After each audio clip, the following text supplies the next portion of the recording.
Bonjour et bienvenue dans cette nouvelle vidéo destinée aux troisièmes. Nous allons parler aujourd'hui de géographie avec les atouts des espaces à faible densité. Tout d'abord, expliquons les termes. Un atout, c'est un point fort, un point positif. Et un espace de faible densité, on retrouve le mot densité qui désigne le nombre d'habitants au kilomètre carré.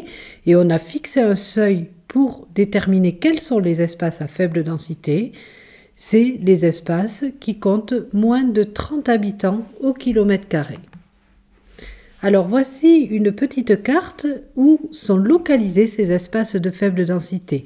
On voit qu'il s'agit avant tout des massifs montagneux, mais également d'une grande zone qui traverse la France du sud-ouest au nord-est, que l'on appelle d'ailleurs la diagonale des faibles densités. Parfois, dans des documents un peu plus anciens, vous trouverez diagonale du vide, c'est la même zone.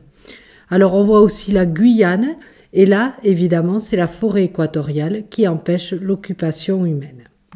En gros, il faut retenir que 40% du territoire français n'abrite que 4% de la population. Là, on voit bien la proportion qu'occupent ces espaces à faible densité dans le territoire français. Dans ces espaces, l'agriculture tient une place importante, tant au niveau de la superficie, avec les nombreuses surfaces occupées par des productions agricoles, qu'au niveau de l'économie. Prenons l'exemple des plaines de Champagne, qui sont réellement un espace à faible densité puisqu'en moyenne, on compte moins de 10 habitants au kilomètre carré.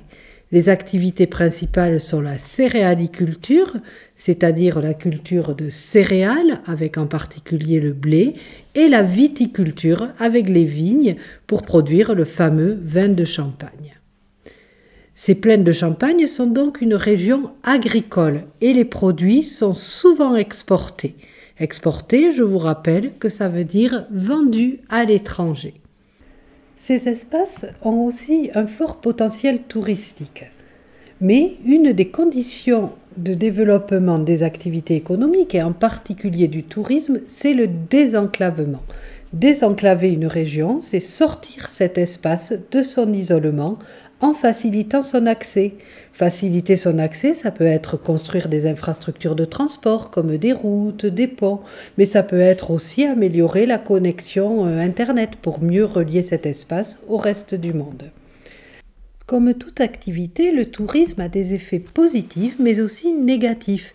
Il crée des emplois, c'est un vecteur de développement économique, il permet de valoriser le patrimoine, mais également parfois il provoque des dégâts sur l'environnement, peut dénaturaliser le cadre, aller à l'encontre des traditions et ces oppositions peuvent provoquer des conflits d'usage.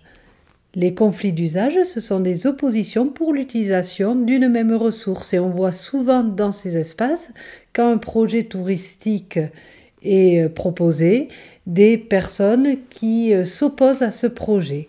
Donc là, c'est un conflit d'usage, les personnes veulent utiliser différemment cette ressource naturelle. Même si notre sujet concerne les atouts des espaces à faible densité, on ne peut pas faire une présentation de ces espaces sans évoquer leur fragilité. Commençons par l'accès aux services. Ces espaces sont souvent des déserts médicaux. Pour se faire soigner, c'est parfois difficile, on est obligé de parcourir de longues distances. De même pour l'enseignement. Les enfants doivent s'éloigner de leur domicile pour aller à l'école, au collège, ils sont souvent internes au lycée et doivent partir pour faire leurs études. Également, il y a une faiblesse de la représentation de l'administration.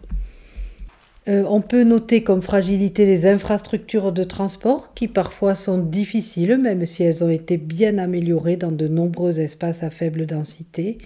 Et le déclin démographique. Le déclin démographique, c'est la baisse du nombre d'habitants. Ce déclin démographique s'explique par les études. On quitte notre région pour aller faire des études, pour chercher un emploi.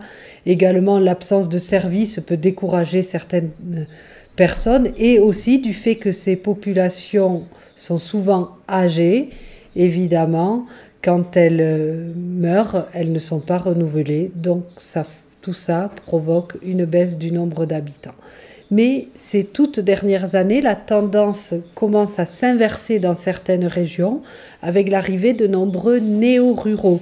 Les néo-ruraux, ce sont des habitants de la ville qui décident de changer de vie, de fuir la ville pour s'installer à la campagne.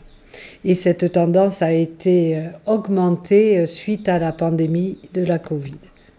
Donc ce qu'il faut retenir, c'est que ces espaces à faible densité sont des espaces où la moyenne est de moins de 30 habitants au kilomètre carré. On les trouve surtout dans les zones de montagne et dans la diagonale des faibles densités. Les activités principales sont le tourisme et l'agriculture. Les difficultés sont l'accès aux services et l'enclavement. Et au niveau démographique, il y a globalement un déclin démographique, même si des néo-ruraux s'installent, ce qui peut parfois provoquer des conflits d'usage. Voilà, j'espère que cette vidéo vous aura aidé à faire le point sur les espaces à faible densité. Je vous souhaite de bonnes révisions et je vous dis à bientôt.